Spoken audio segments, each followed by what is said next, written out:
Assalamualaikum warahmatullahi wabarakatuh.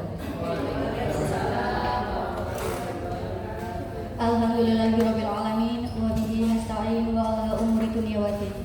Wassalatu wassalamu ala asrofil sayyidina Muhammadin wa ala alihi wa sahbihi ajmain. Yang terhormat Kepala SMP Negeri 2 Taman Ibu Urip Suwarniti SPD, yang kami hormati Bapak Fakhrudi SPD MPD, serta Bapak Ibu guru hadirin yang berbahagia. Pertama-tama marilah kita panjatkan puji syukur kehadirat Allah Subhanahu wa taala yang telah memberikan kita semua kesehatan dan kesempatan sehingga kita dapat berkumpul di ruang multimedia ini untuk menghadiri diseminasi pemahaman dan penerapan budaya positif di sekolah sebagai rangkaian kegiatan CGP Angkatan 11 pada hari ini, Rabu 21 Agustus 2024. Sholawat serta salam kita sanjungkan kepada Nabi besar Muhammad SAW, karena beliaulah suri tauladan kita dalam berakhlak serta penyempurna ajaran Islam sebagai rahmatan lil alamin. Bapak Ibu hadirin yang kami hormati, untuk mengawali kegiatan hari ini, marilah kita membaca basmalah bersama. Bismillahirrahmanirrahim. Acara berikutnya adalah sambutan yang akan disampaikan oleh Bapak Fakhrudi SPD MPD. Kepada beliau kami persilakan.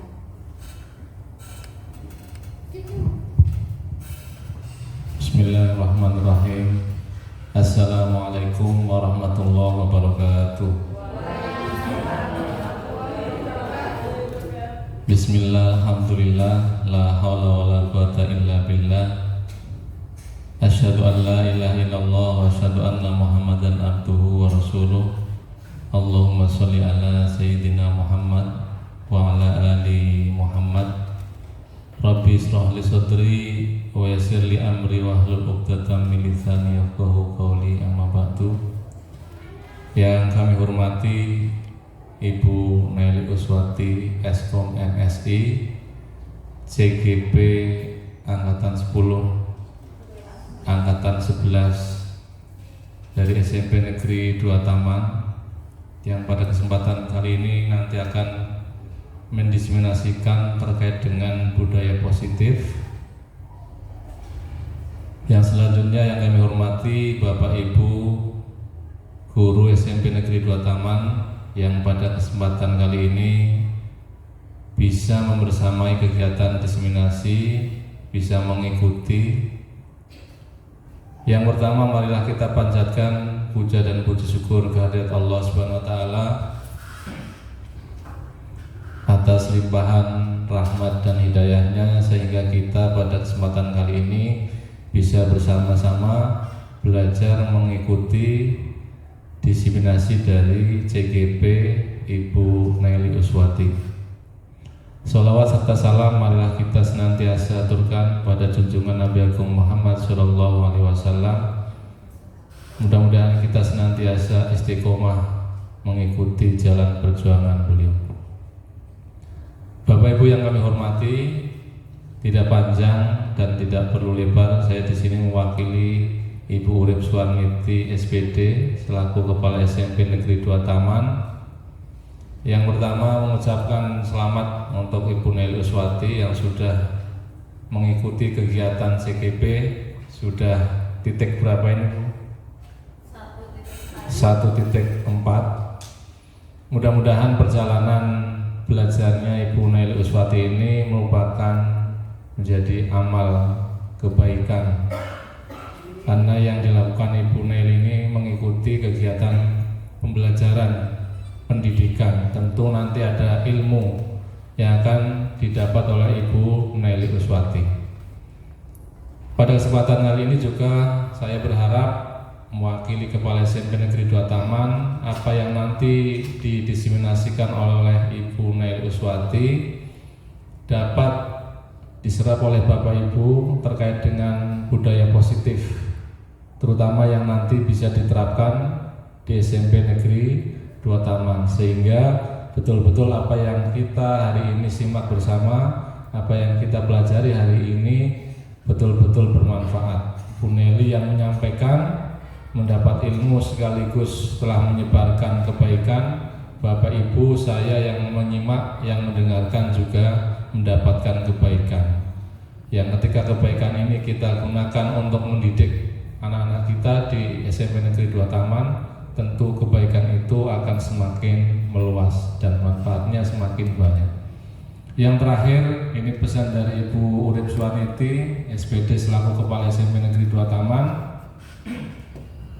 Harapannya nanti Bapak Ibu semuanya yang belum mengikuti kegiatan CGP, nanti ketika sudah ada informasi, mohon semuanya bisa mendaftar, dan nanti kalau perlu ada semacam persiapan bersama biar semuanya bisa lolos, semuanya bisa mengikuti kegiatan CGP di tahap berikutnya.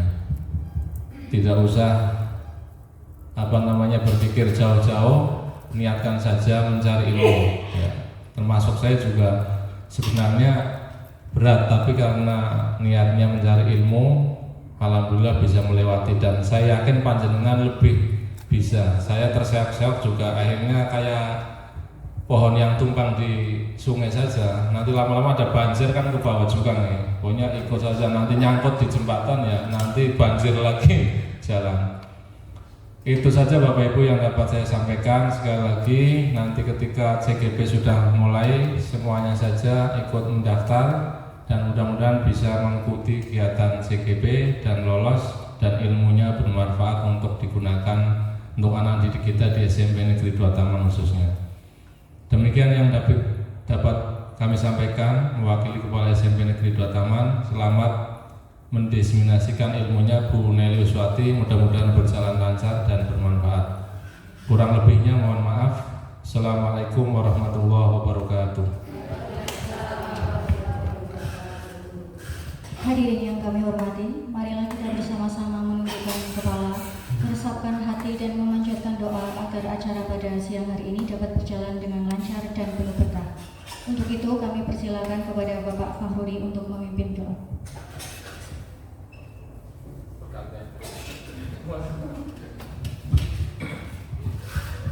Semoga Bapak Ibu kita berdoa mudah-mudahan kegiatan pada siang hari ini lancar dan membawa manfaat. Al-Fatihah. A'udzubillahi minasyaitonirrajim. Bismillahirrahmanirrahim. Alhamdulillahirabbil alamin. Rahmanirrahim. Maliki yaumiddin. Iyyaka na'budu wa iyyaka nasta'in. Ihdinas siratal mustaqim. Shiratal ladzina an'amta 'alaihim ghairil maghdubi 'alaihim waladdallin. Allahumma shalli wa sallim wa barik 'ala nabiyyina Muhammad. Hamdan syakirin hamdan na'imin hamdan yuwaffiqu bisultanika ya rabbana alhamdulillah. Rabbana zalamna anfusana wa illam taghfir lana wa tarhamna lanakunanna minal khasirin. Rabbana la tu'akhidna in nasina aw akhtana. Rabbana wa la tahmil 'alaina isran kama hamaltahu 'alal ladzina min qablina.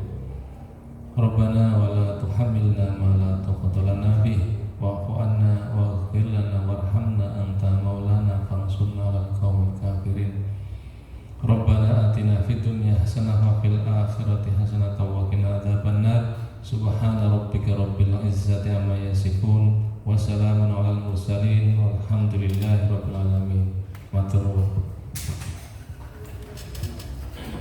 Hadirin yang kami hormati, semoga melalui kegiatan diseminasi pemahaman dan penerapan budaya positif di sekolah sebagai rangkaian kegiatan CGP Angkatan 11 oleh Ibu Nelly Uswati Eskom MSI ini dapat menambah pemahaman kita dan memperkaya pengalaman mengajar yang bermanfaat bagi kita semua. Akhir kata ada sebuah pantun penutup untuk Bapak Ibu semua. Burung merpati terbang tinggi, hinggap sejenak di pohon ceri. Acara saya serahkan kembali kepada pemateri, semoga manfaatnya tak terhitung jari. Akhir kata, wabillahi wa taufiq wal hidayah. Wassalamualaikum warahmatullahi wabarakatuh.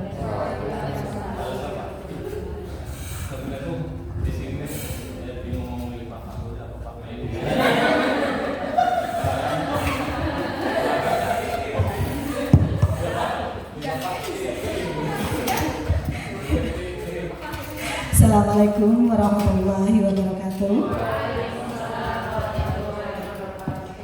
Yang terhormat Bapak Fahruri selaku Waka Kesiswaan SMP Negeri 2 Taman, Bapak Ibu Guru Hebat SMP Negeri 2 Taman yang saya hormati.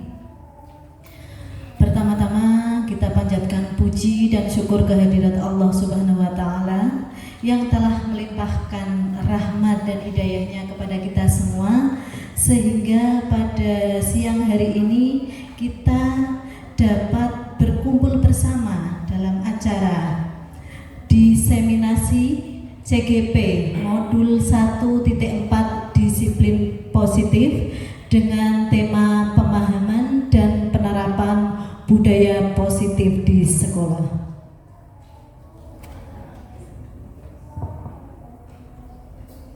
Salawat serta salam kita haturkan kepada junjungan kita Nabi Muhammad Sallallahu Alaihi Wasallam, dan semoga kita semua kelak mendapat syafaat dari beliau. Amin, amin ya Rabbal Alamin. Tak kalah dengan Bu Noni tadi yang sudah memberikan pantun, saya juga ingin memberikan pantun kepada ibu-ibu semuanya, bapak ibu semuanya. Pergi ke Batang membeli wajik wedangnya sekoteng. Iya. Selamat siang ibu-ibu cantik dan bapak-bapak ganteng. Iya. Oke. Sebelumnya ya, ini sudah jam-jam rawan nggih Bapak Ibu. Kita ice breaking dulu. Ice breaking dulu ya. Coba minta tolong semuanya berdiri. Ya, berhadapan-hadapan.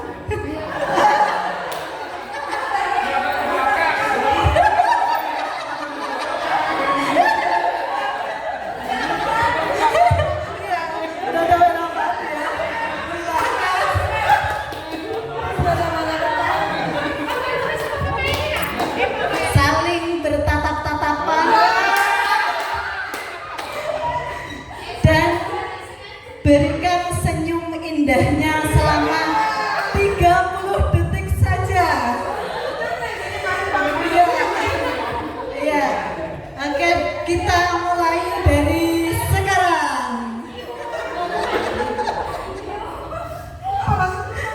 Kalau grogi lihatnya mata ya Bapak Ibu. Enggak usah lihat senyumnya yang menawan.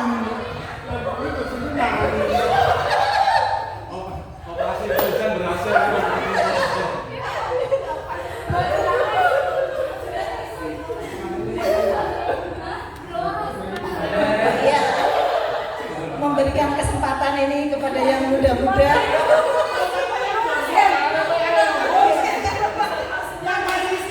bisa terbawa, terbayang-bayang sampai mimpi ini.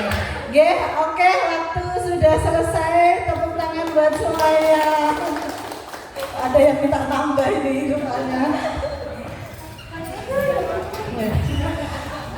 Ternyata bahagia itu sederhana ya Bapak Ibu.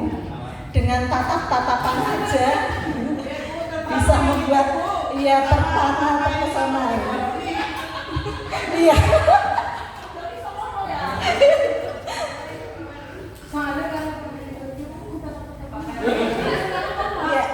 Sebelumnya Bapak Ibu,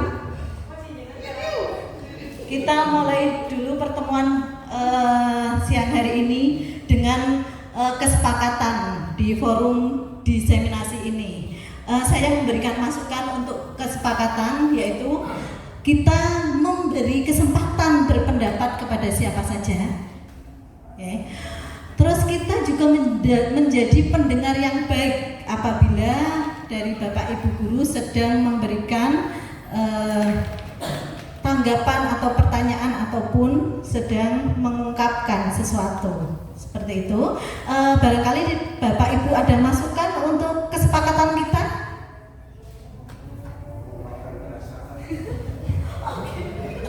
Oke. Ada yang mengungkapkan perasaan, boleh ya?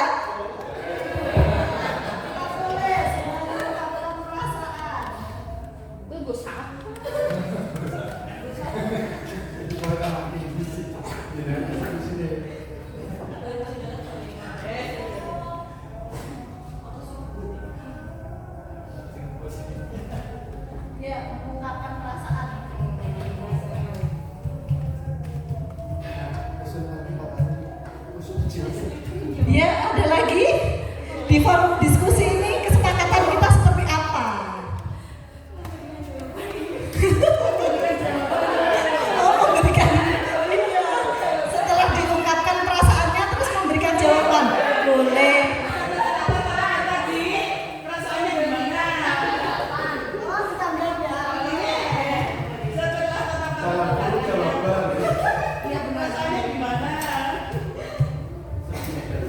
Iya, oke. Ada lagi kesepakatannya?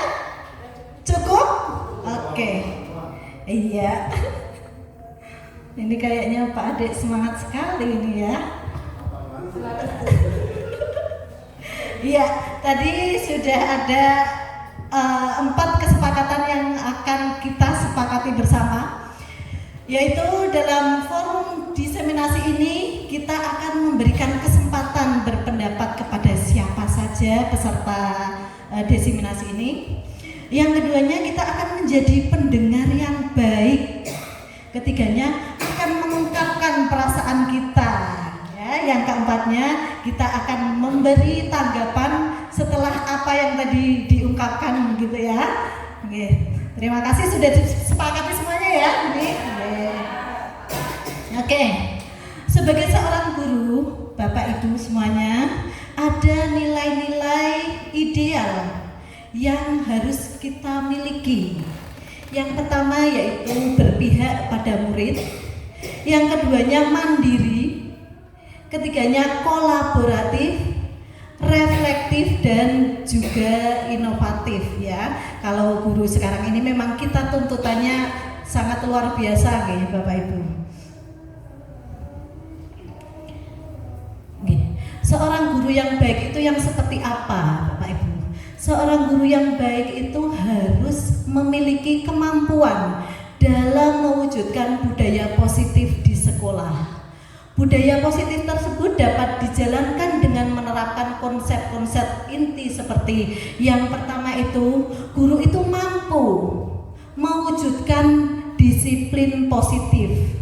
Yang keduanya, mampu memberikan motivasi perilaku manusia.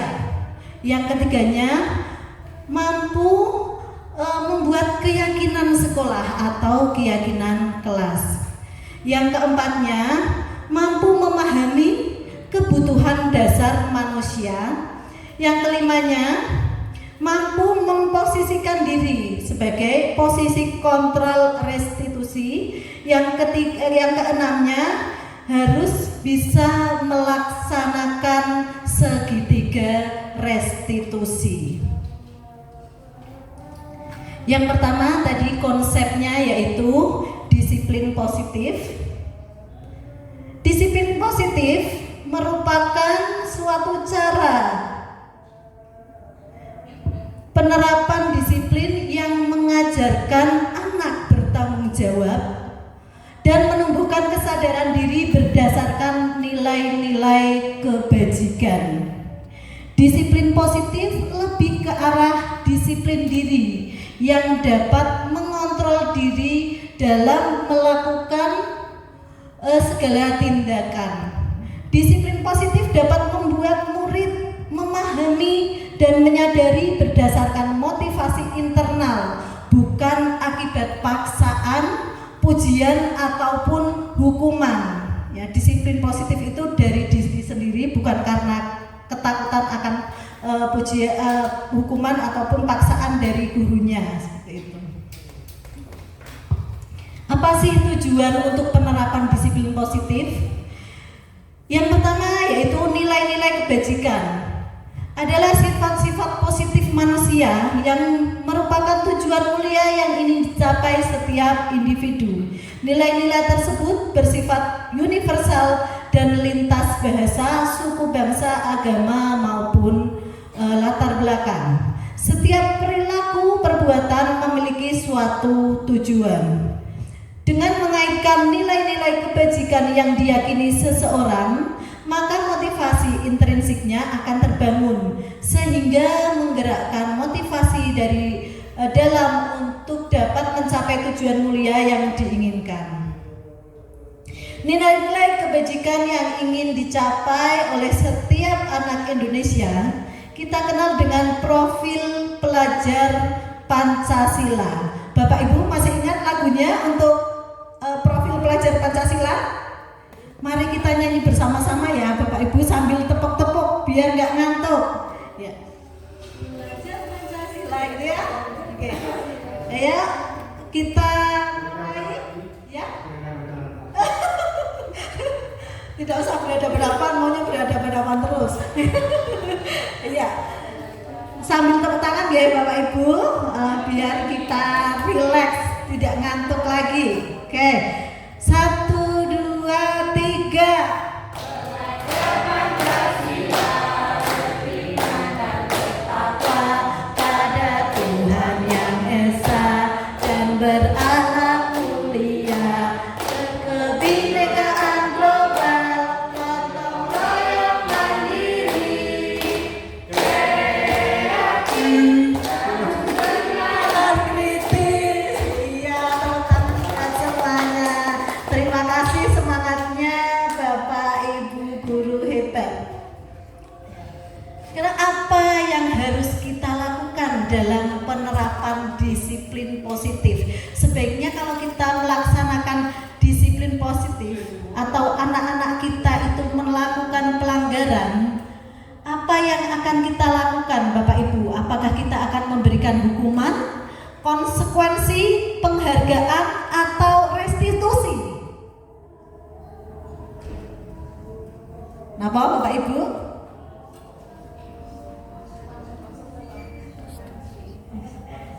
Konsekuensi atau iya? Iya. Ada yang menjawab konsekuensi, ada yang menjawab restitusi. Iya, nanti kita akan bahas lebih lanjut apakah jawabannya kita itu sebaiknya konsekuensi ataukah restitusi seperti itu nggih. Iya, ini tadi ada hukuman, ada konsekuensi. Bedanya apa sih hukuman dan konsekuensi? Kalau hukuman itu bersifat tidak terencana atau tiba-tiba anak melakukan pelanggaran langsung dihukum seperti itu. Anak atau murid tidak tahu apa yang akan terjadi dan tidak dilibatkan. Hukuman bersifat satu arah kalau untuk hukuman ini. Dari pihak guru yang memberikan dan murid hanya menerima suatu hukuman tanpa melalui suatu kesepakatan atau pengarahan dari pihak guru, baik sebelum atau sesudahnya. Hukuman yang diberikan bisa berupa fisik maupun non fisik, ya, ataupun psikis. Murid atau anak disakiti oleh suatu perkataan ataupun kata-kata. Bedanya dengan konsekuensi apa Bapak Ibu? Konsekuensi itu sudah terencana atau sudah disepakati sebelumnya, sudah dibahas dan disetujui oleh murid dan guru. Umumnya bentuk-bentuk konsekuensi itu dibuat oleh pihak guru atau sekolah dan murid sudah mengetahui sebelumnya. Konsekuensi apa yang akan diterima bila murid itu melakukan pelanggaran. Jadi kalau tadi itu hukuman itu dari satu pihak, murid melakukan pelanggaran, guru langsung menghukum. Bedanya kalau konsekuensi itu tadi sudah ada kesepakatan, ya sudah ada persetujuan antara murid dan guru. Apabila murid itu melanggar, berarti tadi kesepakatannya bagaimana? Kan kita sudah kesepakatan tadi kalian tidak melanggar gitu ya. Tapi kalau hukuman tadi langsung dari guru tersebut. Ya, yang konsep kedua yaitu motivasi perilaku manusia. Bapak Ibu, yang Bapak Ibu ketahui tentang motivasi itu apa? Motivasi. Iya, dorongan. Iya, memberikan semangat. Iya, boleh, betul sekali ya. bisa berasal dari mana saja Bapak Ibu?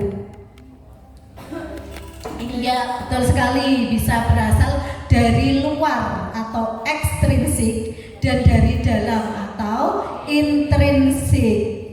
Ya. Nah, ada 3 motivasi perilaku manusia. Yang pertama itu motivasinya untuk menghindari ketidaknyamanan atau hukuman. Kalau yang motivasi seperti ini termasuknya intrinsik atau ekstrinsik Bapak Ibu? Untuk menghindari ketidaknyamanan. Apakah dari diri atau dari luar karena ketakutan? Iya, betul sekali, dari luar ya. Kalau untuk menghindari ketidaknyamanan itu berarti dari luar, bukan dari diri sendiri, bukan kesadaran diri sendiri. Yang keduanya, untuk mendapatkan imbalan atau penghargaan dari orang lain. Itu termasuknya ekstrinsik atau intrinsik. Iya, betul sekali. Itu juga termasuk ekstrinsik karena anak tersebut diiming-imingi. Motivasinya karena pengen mendapatkan sesuatu, hadiah ataupun imbalan seperti itu. Yang ketiganya, untuk menjadi orang yang mereka inginkan dan menghargai diri sendiri dengan nilai-nilai yang mereka percayai. Ini termasuk apa Bapak Ibu? Iya, intrinsik. Itu karena motivasinya anak tersebut untuk berubah. Next, lantas apa yang harus kita lakukan dalam penerapan disiplin positif? Yaitu dengan membuat keyakinan kelas. Membuat keyakinan kelas sebagai salah satu bentuk untuk mendukung motivasi intrinsik dibandingkan mengikuti serangkaian peraturan-peraturan penanaman budaya positif dan disiplin positif. Mengapa sih tidak peraturan saja, kok harus menggunakan keyakinan kelas? Ada yang tahu Bapak Ibu jawabannya? Kenapa kok keyakinan tidak peraturan? Iya, boleh, betul ya, karena kalau keyakinan itu disepakati bersama dulu, gitu ya. Kalau peraturan, iya dari satu pihak, misalnya gurunya memberikan peraturan, dilarang ini, dilarang itu, seperti itu ya. Tapi kalau keyakinan dibuat bersama-sama antaranya guru dengan murid. Okay. Kalau kita lihat sekarang, yang dilihat dari motivasi ekstrinsik, mengapa kita memiliki peraturan harus menggunakan helm bila mengendarai roda 2? Kalau faktor ekstrinsiknya, pasti kita takut dicekal polisi, biasanya gitu ya. Ya, melanggar peraturan ditangkap atau kena denda, tilang, seperti itu. Kalau motivasi intrinsiknya dari dalam dirinya, berarti kira-kira apa Bapak Ibu? Iya, kesadaran diri akan keselamatan. Luar biasa sekali. Yang keduanya, mengapa kita memiliki peraturan 3M? Menggunakan masker, mencuci tangan, dan menjaga jarak 1,5 meter. Kalau ekstrinsiknya kira-kira apa Bapak Ibu? Pakai masker itu karena apa? Takut apa? Iya, terhindar dari virus, misalnya sampingnya lagi batuk-batuk, pilek gitu ya. Iya, muncrat gitu ya, takut kemuncratan kan? Ya, biar tidak kemuncratan itu ya, pakai masker gitu ya. Ya, itu termasuknya intrinsik apa ekstrinsik gitu? Bisa intrinsik ya kalau itu ya. Kalau ekstrinsiknya biasanya apa? Takut dilihat kalau belum pakai lipstik ya Bu Ami ya. Kalau dari rumah belum pakai make up bedakan gitu ya, takut nanti kelihatan wajah cute-nya gitu ya. Nah itu ekstrinsipnya. Kalau intrinsiknya mungkin untuk menjaga kesehatan kita. Yang ketiganya yaitu mengapa kita memiliki peraturan harus datang tepat waktu saat mengikuti pelatihan. Kalau ekstrinsiknya iya tidak dimarahi, tidak dihukum ya. Kalau intrinsiknya apa? Iya, karena kesadaran disiplin ya. Biar kalau tepat waktu paling tidak kita tidak merasa grogi dulu gitu ya mengikuti suatu pembelajaran seperti itu.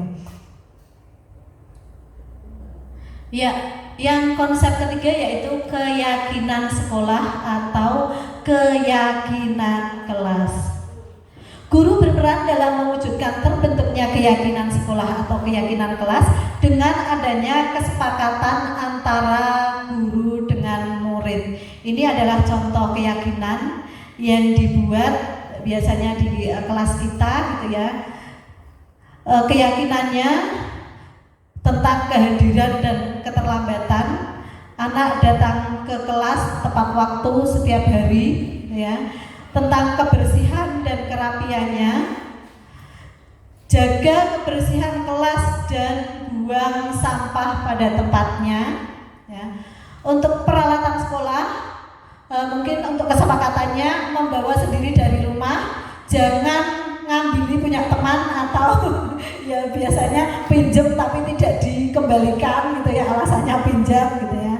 Untuk seragamnya sekolah biasanya anak-anak kita itu pelanggarannya pada jilbab kerudungnya ya, karena mungkin pengen ngetren pakainya merek tertentu gitu ya. Padahal kita punya identitas yang menandakan bahwa siswa duta harus memakai kerudung duta juga. Yang keempatnya misalnya teknologi dan gadget, mematikan atau dilarang membawa gadget ke sekolah seperti itu. Tapi Bapak Ibu, keyakinan sekolah atau kelas itu bisa berupa pernyataan universal yang mudah diingat dan dipahami ya. Bahasanya itu yang mudah diingat anak-anak dan mudah dipahami dan harus diterapkan di lingkungan sekolah.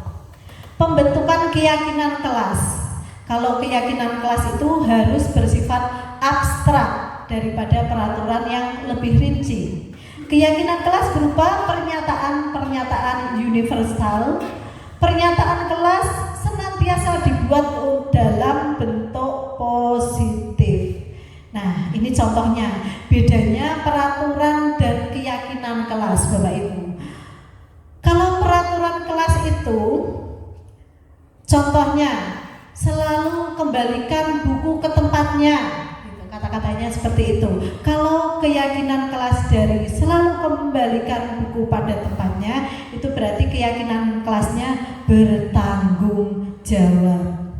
Kalau peraturannya dilarang mengganggu orang lain, kata-katanya yang nilai kebajikannya yang perlu ditiru itu menghargai orang lain dan diri sendiri. Gitu. Hadir di sekolah 15 menit sebelum pembelajaran dimulai, itu menghormati orang lain, komitmen pada tujuan. Dilarang melakukan kekerasan, yaitu nilai keyakinannya yaitu keselamatan, menghormati orang lain dan seterusnya. Iya, ini adalah penerapan keyakinan kelas pada peserta didik kita, Bapak Ibu.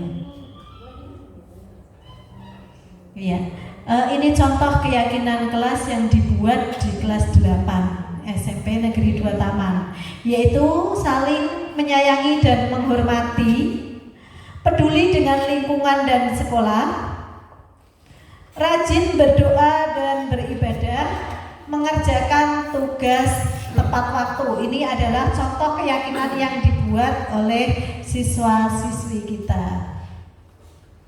Ya, bagaimana jika pelanggaran terhadap keyakinan kelas?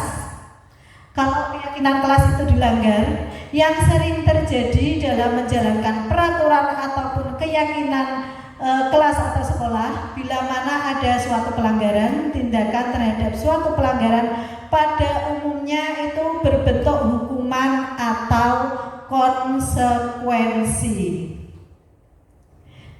Mari kita ubah hukuman dengan restitusi.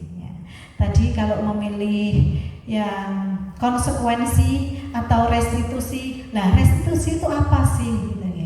Restitusi adalah proses menciptakan kondisi bagi murid untuk memperbaiki kesalahan mereka sehingga mereka bisa kembali kepada kelompok mereka dengan karakter yang lebih kuat. Jadi anak yang bersalah itu tidak terkungkung dalam merasa bersalah, tapi muncul motivasi diri untuk memperbaiki. Ciri-ciri restitusi. Restitusi itu bukan untuk menebus kesalahan, tetapi untuk belajar dari kesalahan. Restitusi memperbaiki hubungan. Restitusi adalah tawaran, bukan paksaan.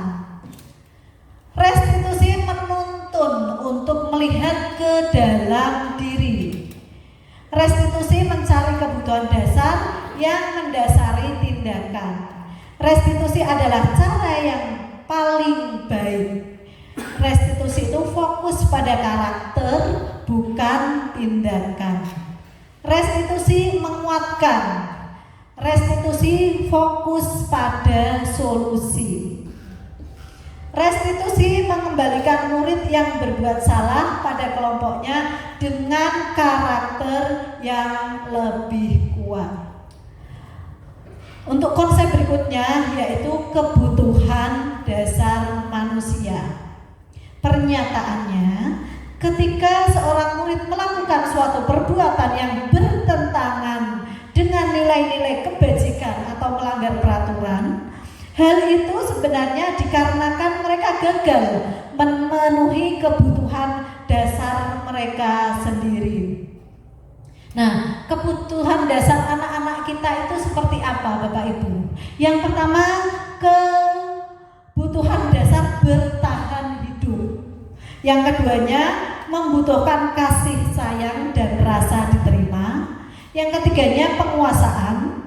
Yang keempatnya, karena inginnya kebebasan. Yang kelimanya, karena kesenangan. Di sini saya menyajikan studi kasus, contoh dari studi kasus. Ibu Zulaiha, guru wali kelas 9H, sedang bingung menghadapi ulah salah satu murid di kelasnya yang namanya Tommy. Beberapa anak telah mengeluhkan Tommy yang seringkali meminta bekal makan siang mereka dengan paksa. Jika Anda menghadapi situasi seperti Ibu Zulaiha, apa yang akan Anda lakukan? Menurut Anda kira-kira apa alasan Doni itu melakukan hal tersebut? Tommy melakukan hal tersebut. Kira-kira kok sering ngambil makanannya itu karena apa, Bapak Ibu? Iya, mungkin ada beberapa kasus ya Bapak Ibu. Kalau kita tidak tanyai dulu, ya, kita tidak akan tahu sebenarnya kebutuhan dasar yang dibutuhkan oleh Tommy itu apa. Ada beberapa alasan yang mungkin ya Tommy butuhkan. Yang pertama, mungkin Tommy itu karena ia lapar dan orang tuanya tidak pernah membawakannya bekal makan siang. Maka kebutuhan dasar yang sedang berusaha Tommy penuhi itu adalah kebutuhan untuk bertahan hidup. Mau minta sangu, orang tuanya tidak punya uang. Mau bawa bekal di rumah, makan aja tidak ada. Kita harus tahu dulu alasannya. Anak kenapa meminta bekal itu. Tidak serta-merta kita langsung memarahinya ataupun memberikan hukuman. Kalau alasannya seperti ini, kira-kira apa yang Bapak Ibu akan lakukan? Dia tidak membawa bekal karena orang tuanya tidak bisa membawakan bekal untuknya. Ya bisa ya Bu, membantu memberikan bekal. Kalau ini memang membutuhkan ya, anak-anak yang seperti ini bolehlah kita bantu. Alasan yang kedua yang mungkin Tommy alami karena dia merasa senang temannya jadi memperhatikan dia. Berarti caper nih Bapak Ibu. Itu karena caper, senengnya ngusili temannya, diambil bekalnya temannya, diumpetin seperti itu. Ketika temannya melaporkan tindakannya itu pada gurunya dan gurunya memberitahu orang tuanya, sehingga orang tuanya jadi memperhatikan dia, maka kebutuhan dasar yang sedang Tommy penuhi itu adalah kebutuhan akan kasih sayang dan rasa diterima. Ya Tommy, ya pengennya disayang-sayang, ternyata dia caper sama teman-temannya maupun gurunya karena kurang perhatian. Iya. Alasan yang ketiganya mungkin yang dialami Tommy karena temannya inginnya temannya itu jadi takut dengannya dan menuruti keinginannya. Maka sebetulnya Tommy itu sedang berusaha memenuhi kebutuhan dasarnya akan kekuasaan. Dia pengen menguasai temannya, pengen teman-temannya itu takut sama dia seperti itu. Ya preman ya. Iya, kayak preman gitu. Iya, alasan keempat yang mungkin Tommy alami itu karena dia merasa bosan dengan bekal makanan yang dibawakan ibunya. Tempe terus lawe, atau anak orang kaya ini tapi bawanya daging terus, nggak mau ganti-ganti karena ibunya selalu membawakan bekal yang sama. Kayak Pak Ade itu dibawakan kopi terus, sekali-kali kan pengennya teh apa susu gitu ya Pak. Iya, variasi gitu ya. Oleh karena itu dia ingin mencoba makanan teman-temannya yang beraneka ragam. Maka Tommy ini sedang berusaha memenuhi kebutuhannya akan kebebasan gitu ya. Yang kelimanya mungkin yang alasan Tommy karena ia ingin melakukannya karena iseng saja ya, dan ia menikmati ekspresi wajah teman-temannya yang kesal karena diambil makanannya, dan menurut dia itu ekspresi teman-temannya itu lucu ya. Maka berarti Tommy itu sedang berusaha memenuhi kebutuhannya akan kesenangan. Jadi hukumannya atau konsekuensi ataupun restitusi yang kita berikan itu beda-beda ya Bapak Ibu. Kita harus tahu dulu apa kebutuhan dasar yang perlu dipenuhi oleh Tommy. Konsep berikutnya yaitu posisi kontrol restitusi. Ini saya ngomongnya harus hati-hati sekali nih Bapak Ibu, takutnya keseleo.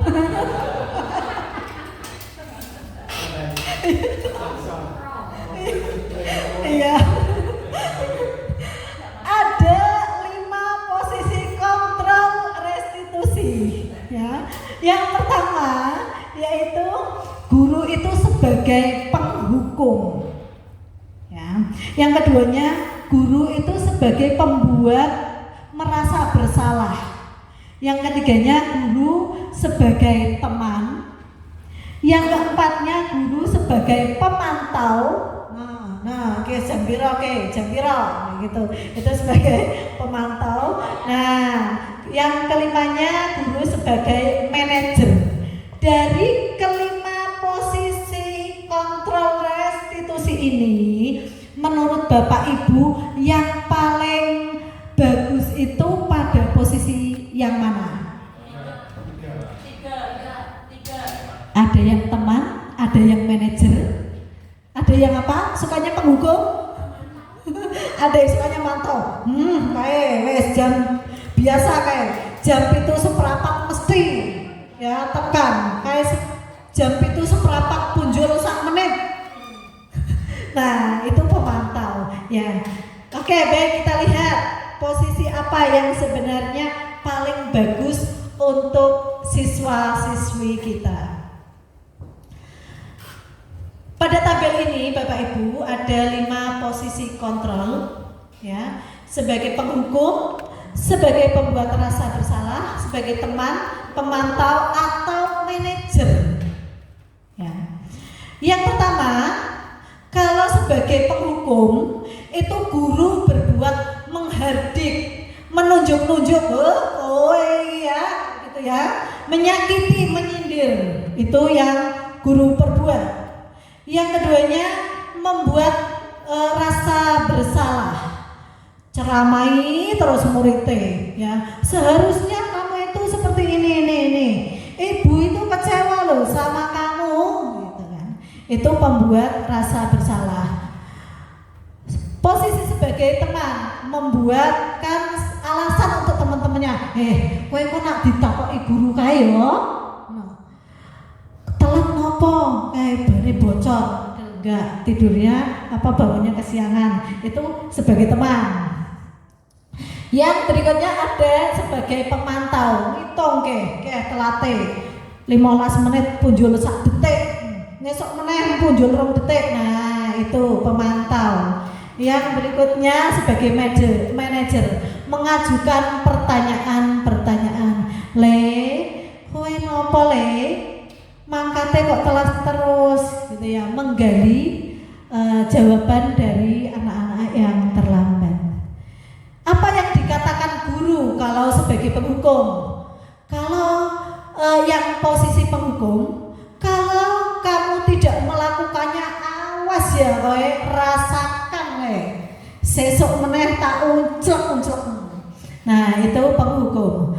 Pembuat rasa bersalah, kamu seharusnya kalau sudah tahu ibu itu lelah sekali ya, capek seharian ngajari kamu, tapi kamu kok masih bandel terus, apa kamu itu nggak kasihan sama ibu? Nah itu adalah pembuat rasa bersalah. Yang ketiganya sebagai teman, ayolah ya, lakukan itu demi ibu, masa kamu tidak mau? Ingat loh, ibu itu pernah membantumu ini itu. Nah itu sebagai teman. Kalau sebagai mengatur, kamu tahu peraturannya itu apa, ini itu. Nah itu sebagai pemantau. Manajer sekarang, apa yang kita yakini anakku, gitu ya, apa yang bisa kau kerjakan untuk memperbaiki masalah ini. Nah seperti itu. Hasilnya kalau sebagai penghukum itu anak akan memberontak dan menyalahkan orang lain, berbohong. Kalau pembuat rasa bersalah itu dia akan menyembunyikan sesuatu, dia akan menyangkal dan juga akan berbohong akhirnya. Kalau sebagai teman ketergantungan, besok lagi lah karo Pak Adik lah, gampang lah, bisa dinegosiasi gitu ya. Nah kalau sebagai pemantau, menyesuaikan diri bila diawasi. Nak sesok diawasi ya sesok kenceng, sesok meneh ora diawasi sesok telat lagi, seperti itu. Yang kelimanya adalah kalau yang sebagai manajer itu menguatkan pribadi siswa-siswi itu. Jadi Bapak Ibu, yang terbaik untuk anak-anak kita itu posisi kontrolnya ada di mana? Iya, ternyata ada di manajer. Ya, pernyataan-pernyataannya, saya kecewa sekali dengan kamu, misalnya, itu adalah pembuat orang merasa bersalah. Tadi posisi kontrolnya pada pembuat orang merasa bersalah. Kalau kamu tidak pernah benar melakukannya, kamu kok selalu seperti ini, garap pikir ora tahu benar, gitu ya. Itu adalah sebagai penghukum. Yang sebagai teman, ayolah lakukan ini demi bapak, demi ibu, seperti itu. ya, dan lain sebagainya. Ya, yang posisi terakhir adalah pada posisi kontrol restitusi, di mana di antara kelima posisi kontrol tersebut sebaiknya seorang guru menggunakan posisi kontrol sebagai manajer. Betul. Iya. Iya. Posisi kontrol restitusi sebagai manajer, guru dapat berbuat sesuatu bersama murid, mempersilahkan murid bertanggung jawab dan mendukung murid agar dapat menemukan solusinya sendiri. Ya. Jadi dia berbuat salah, dia yang harus mencari solusinya. Ya, posisi kontrol. Selain itu, posisi manajer mengacu pada restitusi yang dapat menjadikan murid sebagai manajer bagi dirinya sendiri, sehingga dapat tercipta identitas pada posisi murid. Nah, wes terakhiran kita ice breaking dulu sebentar ya. Ini genggam-genggaman ini, tapi menggenggam diri sendiri. Wah, seneng nih mau Mas Ade. Iya, pengennya menggenggam yang di belakangnya. Nah, coba Bapak Ibu, saya minta tolong Bapak Ibu berpasangan ini, berpasangan tidak ke belakang tapi di samping ya. Yang satu, yang sebelah kiri menuliskan ya sesuatu yang sangat berharga ya, kemudian dilindungi ya, dilindungi sebisa mungkin tidak melepaskan ya, dituliskan nanti. Yang sebelah kanan tugasnya boleh goda, boleh kerayu, boleh mengeluarkan uang yang 100.000 biar sampingnya itu buka ya, biar bisa membuka, dirayu, aduh cantik Pak Win, cantik, ayo dibuka cantik, gitu ya, boleh ya, iya. Ini misalnya nih, Bu Titi Aryani tuh, duitnya banyak sekali, ini benda niken oleh deh, tak tok kayak gitu, sisa gepok ben, mbak niken tangannya, kepala tangannya dibuka, gitu, ya. Coba yang sebelah kiri tolong menuliskan sesuatu yang sangat berharga di kepala tangan dan jangan ditunjukkan. Tugasnya yang sebelah kanan itu bagaimana caranya mengetahui apa yang dituliskan di sebelah kirinya.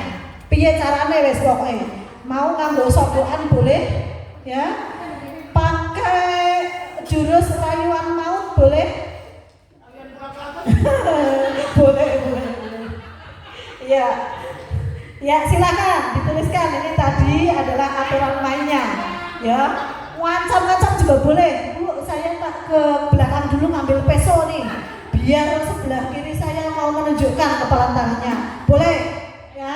Pokoknya yang penting bapak yang sebelah kanan itu atau ibu yang sebelah kanan itu tahu apa yang dituliskan yang sebelah kirinya. Silakan.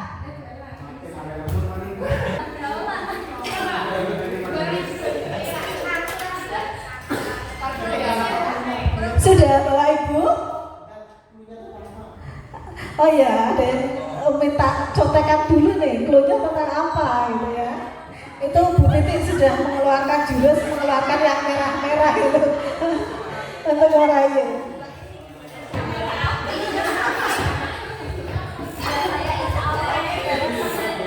Ada yang gaya merayunya mau ditunjukkan? Ayo Pak Ade, gaya merayunya ditunjukkan.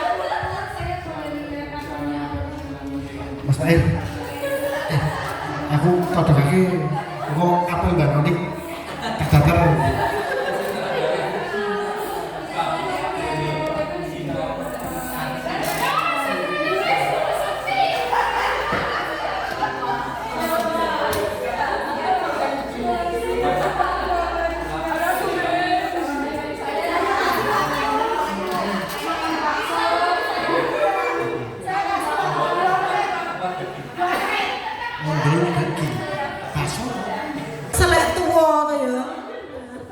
Ya, dari Bapak Ibu yang mencoba merayu, merebut, menghardik, mengancam atau kan memberikan sogokan, kira-kira Bapak Ibu ada yang berhasil menemukan harta benda atau harta karun yang disembunyikan? Ada. Alhamdulillah tadi dari hati ke hati. Terus rembukan baru tatap mata. Diberikan sebuah clue yang menurut saya teka-tekinya membingungkan. Kalau manis kecut.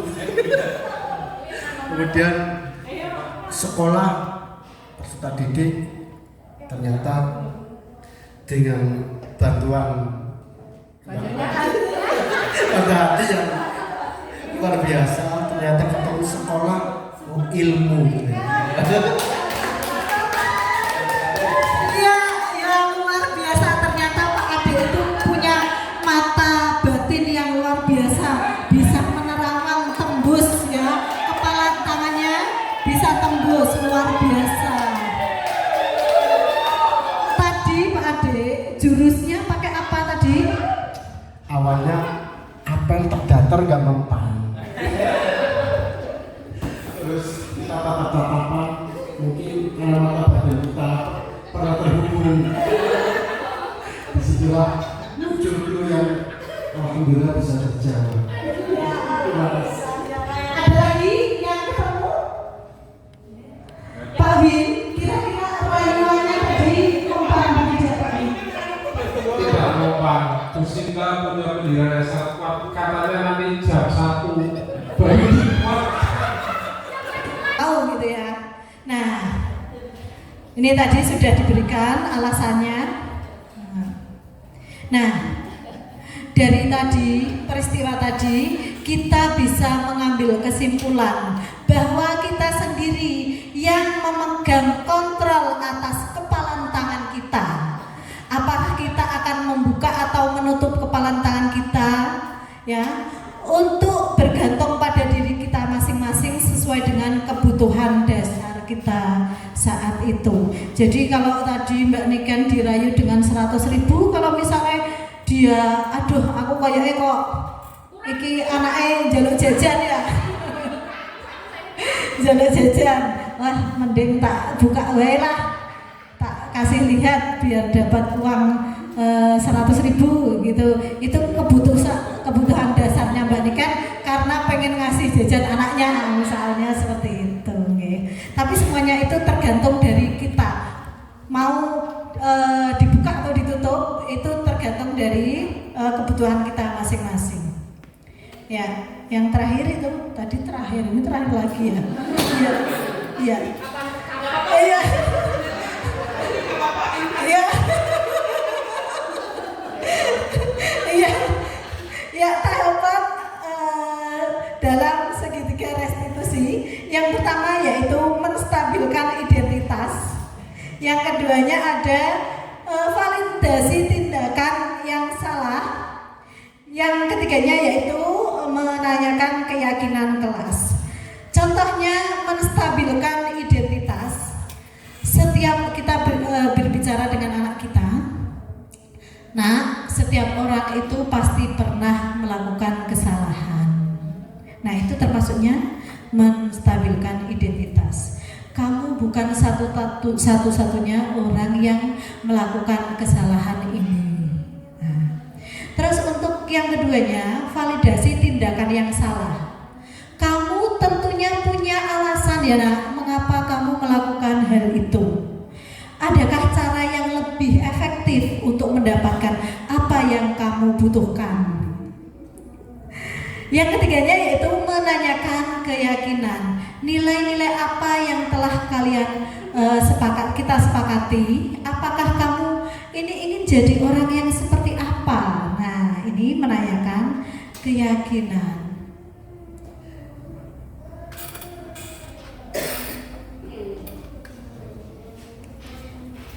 Nah, ini contoh. Oh, tadi sudah saya sebutkan untuk contohnya, yaitu yang menstabilkan identitas dilakukan berdasarkan prinsip bahwa membuat kesalahan itu adalah bagian dari proses pembelajaran yang nantinya akan menggeser identitas dari gagal ke identitas yang sukses. Contohnya menstabilkan identitas. Berbuat salah itu hal yang manusiawi. Tidak ada manusia yang sempurna. Kita pasti menyelesaikan masalah ini. Ya. Atau Bapak Ibu tidak tertarik untuk mencari tahu siapa yang benar, siapa yang salah. Bapak Ibu itu lebih tertarik untuk menyelesaikan masalah. Itu contoh dari menstabilkan identitas. Yang berikutnya yaitu validasi tindakan salah.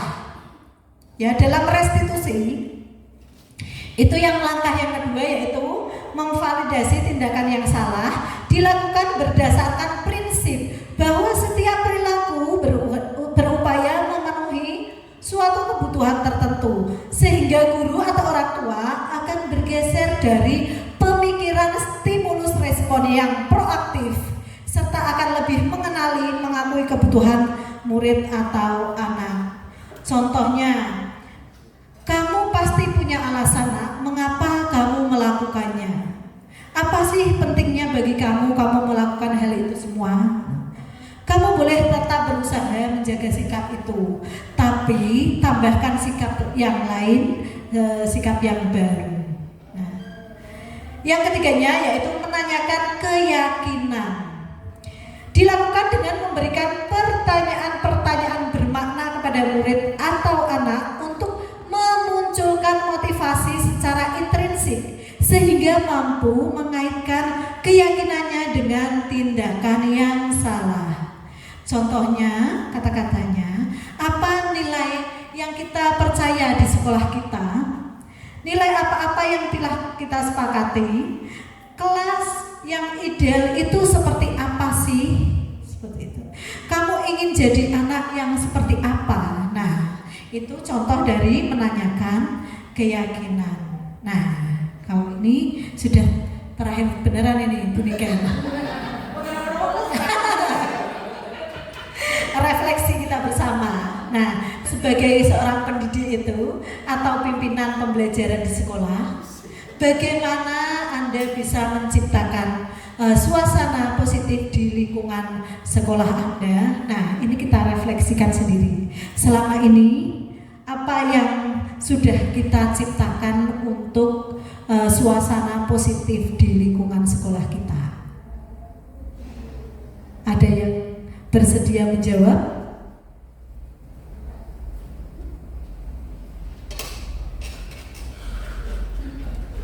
Membuat kesepakatan. Iya, betul sekali ya. Pada awal pembelajaran, biasanya kita bersama anak-anak kita membuat kesepakatan atau keyakinan kelas, gitu ya, yang sudah kita lakukan. Terus kita juga setiap pagi berjajar di gerbang ya, kita melakukan apa Bu Niken? Iya, katanya 5S, senyum-senyum sendiri Bu Niken. Iya, kita sudah melakukannya ya. Iya, kita juga sudah melakukan tadarus bersama, ya, melakukan K3 setiap hari Jumat secara bersama-sama gitu ya. Nah, ini semuanya sudah diterapkan di sekolah kita. Ini contoh-contohnya. Kita membersihkan sampah ya. Ini pada saat kegiatan K3. Nah, ini kita menyanyikan lagu kebangsaan. Kita melaksanakan tadarus bersama. Kita berolahraga bersama, ya, senam. Nah, ini kegiatan-kegiatan ini anak buahnya Pak Ade, Pak Mael dan Budian ini menjadi kebanggaan kita ya. Kemarin tampil di 17-an ya di lapangan Banjardawa. Nah, ini anak-anak asuhannya Bu Sinta ini ya. Pramuka yang sangat luar biasa. Nah, ini juga ini upacara hari Senin. Nah, kesimpulannya, seorang guru yang baik harus memiliki kemampuan dalam mewujudkan budaya positif di sekolah. Budaya positif tersebut dapat dijalankan dengan penerapan konsep-konsep yang tadi sudah kita bahas bersama. Demikian paparan dari saya. Semoga dengan paparan ini bermanfaat untuk semuanya. Barangkali ada masukan ya dari teman-teman guru, silahkan. Pak Ade mau memberikan masukan?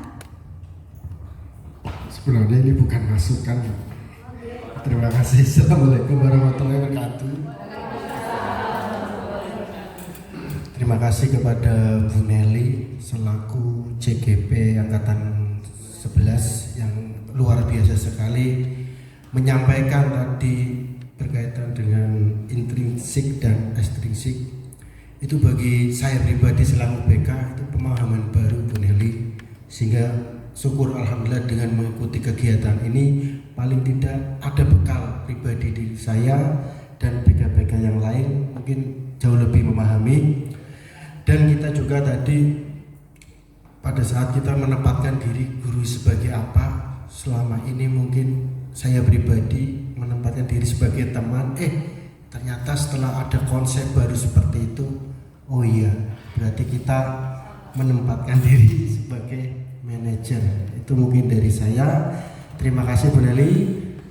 Kemudian yang kedua ini jujur 1 jam kok terasa sangat cepat sekali Bu Nelly. Ini bukan gombal ini, tapi saya melihat loh udah jam 1 padahal tadi masuk kayaknya setengah 12 lebih. Berarti di sini pembawaan dari Bu Nelly pada saat penyampaian materi secara pribadi sangat mengena kepada saya dan terima kasih. Itu tentunya sama. Ngojapri lah. Wabillahi taufiq wal hidayah. Wassalamualaikum warahmatullahi wabarakatuh. Tepuk tangan buat Pak Ade. Terima kasih Pak Ade. Tadi atas sanjungannya ya, saya jadi mumbul tadi karena disanjung tadi dalam. Oke, kalau dikatakan tulis satu ya. Iya, terima kasih. Ada yang lagi yang memberikan masukan? Sudah cukup? Atau? Ya? Sudah? Sudah cukup? Oke, terima kasih. Terima kasih Bapak Ibu semuanya atas waktunya yang diberikan kepada saya. Semoga pertemuan ini sebagai ajang silaturahmi yang membawa manfaat untuk kita semua. Iya. Wabillahi taufiq wal hidayah. Wassalamualaikum warahmatullahi wabarakatuh.